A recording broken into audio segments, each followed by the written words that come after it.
نحمده ونصلي على رسول الكريم أما بعد فقد قال الله تعالى في كلام المجيد والفرقان الحميد إن الله وملائكته يصلون على النبي يا أيها الذين آمنوا صلوا عليه وسلموا تسليما صلى الله عليه سيدنا محمد وآله وصحابه وسلم। সম্মানিত মুসল্লি আকরাম, আসসালামু আলাইকুম।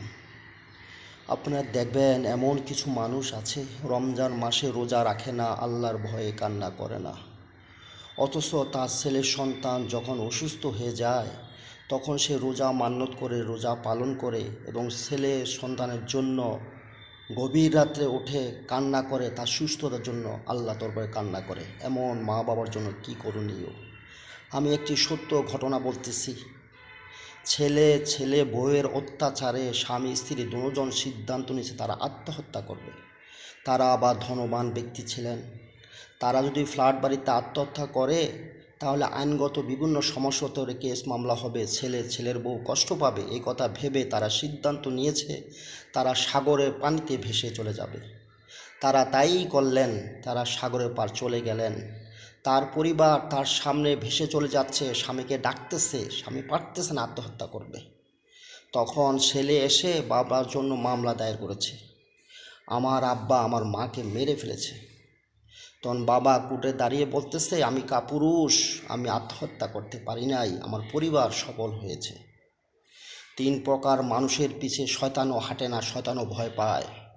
যে মানুষ আল্লাহকে সেজদা করে না, যে মানুষ তার মা বাবার হক আদায় করে না, যেই মানুষ যেই বাজারের খারাপ মহিলা, এই তিন প্রকার মানুষের পিছে শয়তানও ভয় পায়, তাদের হাঁটে না। শয়তানে বলে তাদের উপরে আল্লাহর গজব যে কোনো মুহূর্তে পড়তে পারে, আমি যদি তাদের সাথে হাঁটি ওই গজবের তলে পইরা আমিও মারা যেতে পারি। আমাদের এই পিতা মাতার হক আদায় করতে হবে। এই পিতা মাতার তাদের কি সমস্যা আমাদেরকে দেখতে হবে। আপনি দেখবেন, আপনারা যদি চার ভাই বোন হন, একজন যদি প্রতিবন্ধী হয় তখন মা বাবা জানে যে এই প্রতিবন্ধী ছেলে বড় হয়ে কোনো কাজকর্ম করতে পারবে না, তাদের কোনো উপকার আসবে না। তারপরও তাদের মা বাবা দেখবেন ওই প্রতিবন্ধী ছেলে সন্তানের প্রতি তার কত আকুল বেকুল এবং আর্তনাদ।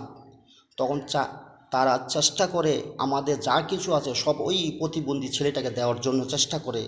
কেন জানে এই প্রতিবন্ধী ছেলে কোনোই কাজে আসবে না, তাদের কোনোই কাজে আসবে না, তাদেরকে খাওয়াতে পারবে না, পড়াইতে পারবে না। তারপরে ওই প্রতিবন্ধী ছেলেটার জন্য তাদের সবসময় কান্না করে। ওই প্রতিবন্ধী কীভাবে চলবে, কীভাবে খাবে, কীভাবে সংসার করবে, কীভাবে দুনিয়াতে বসবাস করবে।